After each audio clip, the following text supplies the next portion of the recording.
Ferrari just exposed a real reason why the SF-25 failed, and it happened right here in Abu Dhabi. The data confirms it, a suspension flaw buried deep in the car's design, sabotaging Hamilton's entire second half of the season. Engineers now admit the problem started months ago, but only now, with new evidence, do we see how badly it crippled their car.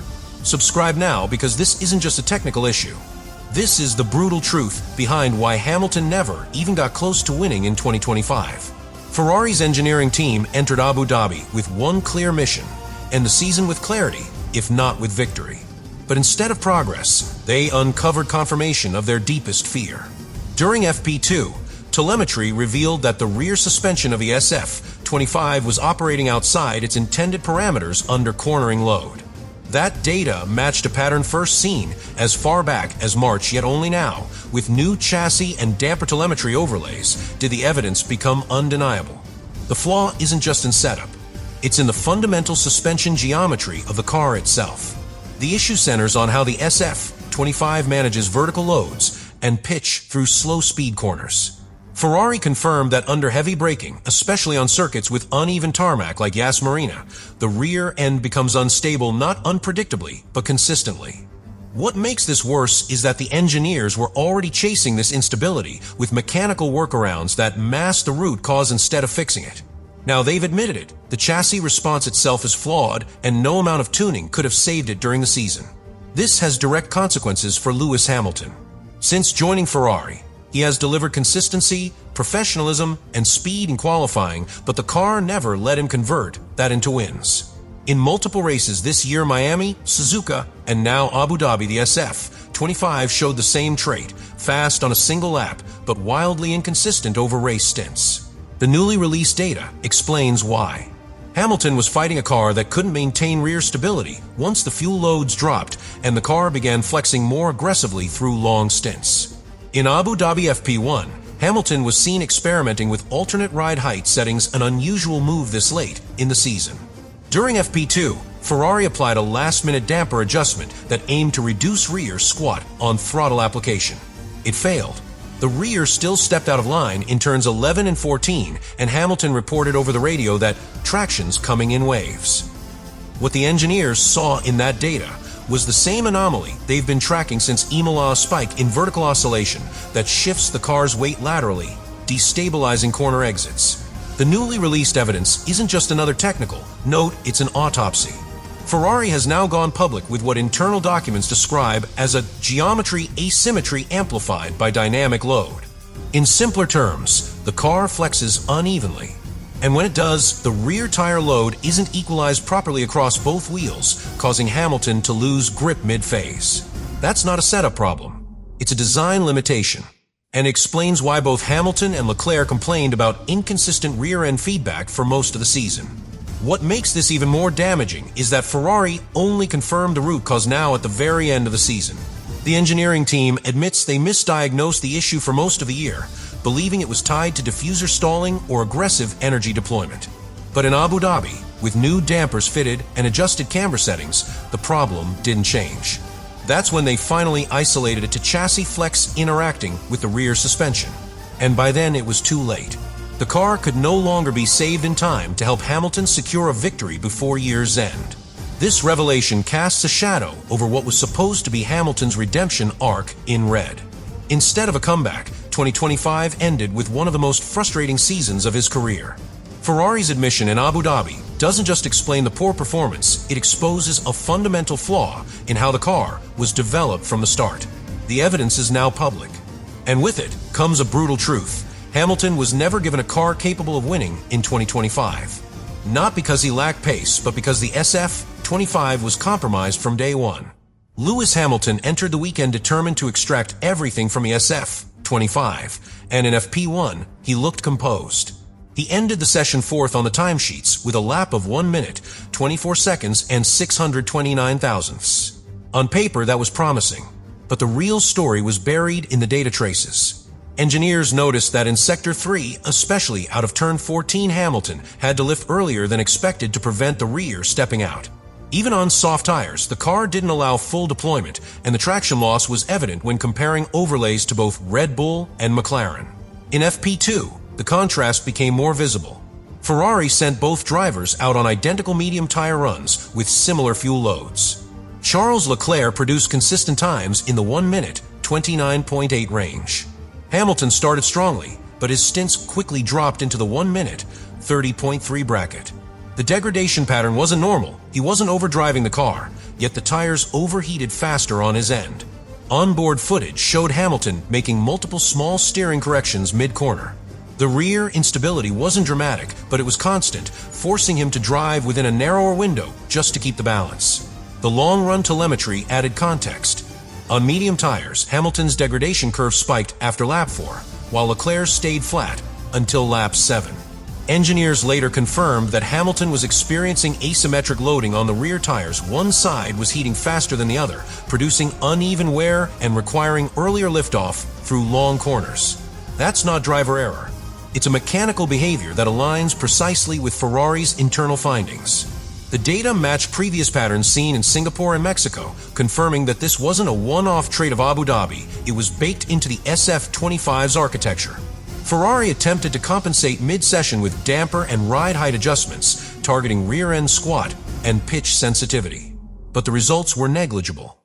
Hamilton radioed multiple times about floating through braking zones, particularly in turns 5 and 9. Those comments were echoed by race engineers who flagged a nonlinear load transfer rate on corner entry. In layman's terms, the rear end was unpredictable under combined braking and steering, which forced Hamilton to delay rotation and adjust throttle mapping on the fly. None of those issues appeared on Leclerc's car to the same degree, despite similar setups. The timing deltas confirmed the impact. In slow-speed corners, Hamilton lost over 1/10 to Leclerc on average and nearly 2/10 to Norris and Verstappen. But it wasn't because he wasn't pushing. The GPS data showed that Hamilton was braking later and turning earlier, yet exiting the corners slower due to rear traction loss. In qualifying simulations, the SF-25 could deliver a clean lap. But over race runs, where weight transfer and tire behavior compound, the flaws became too much to manage. The evidence made it mathematically clear Hamilton was driving around a car that refused to stay underneath him.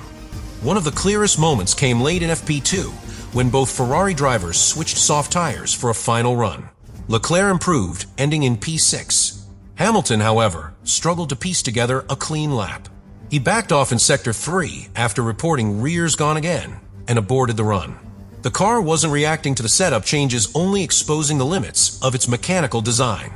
The team later compared data from both cars and found differential pressure spikes on Hamilton's side, hinting at flex-induced chassis asymmetry. It was the final confirmation that the root problem wasn't fixable by surface tuning. By the end of the day, the numbers left no room for interpretation. Hamilton was losing time in every corner where vertical load and traction sensitivity intersected. Ferrari's attempts to manage it through dampers, ride height, and tire pressure all failed. The new data wasn't a surprise, but it was a confirmation. The SF-25 had fundamental flaws that made it impossible for Hamilton to deliver the kind of performance expected from a car fighting at the front. And now, with that evidence public, Ferrari's season has been technically and symbolically exposed. The flaw at the heart of Ferrari's SF-25 lies in how the chassis and suspension respond under vertical load. In Formula One, precision in rear suspension geometry is everything, because that's where the balance between traction, tire wear, and rear-end stability is decided. Ferrari engineers now confirm that the SF-25's rear end doesn't just compress under load, it flexes asymmetrically. The moment that vertical load is applied mid-corner, particularly during braking transitions or throttle pickup, the system reacts in an uneven way, pulling tire loads out of balance and shifting lateral grip unpredictably.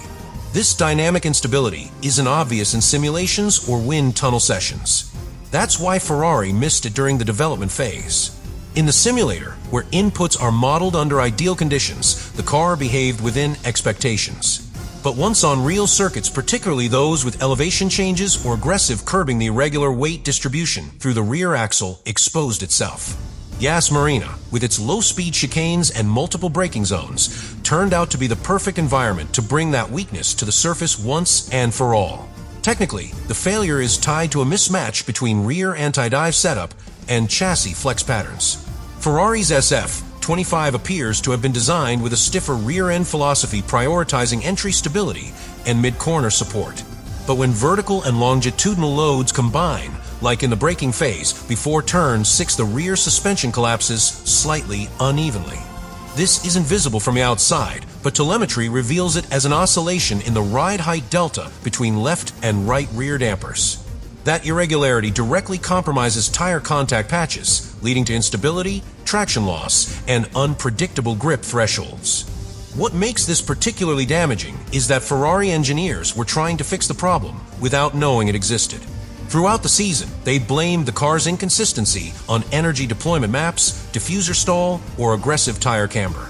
That led to a cascade of setup changes altering rear wing levels, diff settings, and even brake migration profiles, all of which failed to resolve the underlying cause. In Abu Dhabi, however, after testing a new damper configuration and updated floor stiffness package, the data became impossible to misinterpret.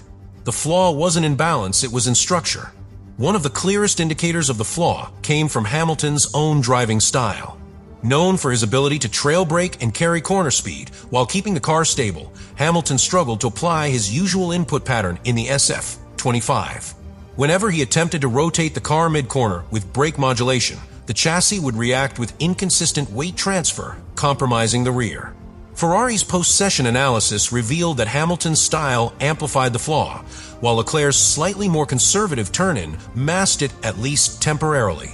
This explains why setup data between the two drivers often looked aligned but produced very different outcomes.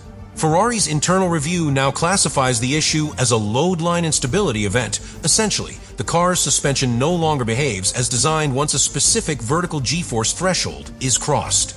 At that point, the rear geometry deforms just enough to alter the expected contact and pressure loads on the tires. That introduces an uncontrollable variable into the car's handling, especially over long runs, where tire evolution interacts with chassis behavior. It's not just hard to fix. It's impossible to fix mid-season without a complete suspension redesign, which Ferrari never had time to implement under the cost cap constraints. In effect, the SF-25 was structurally flawed from launch.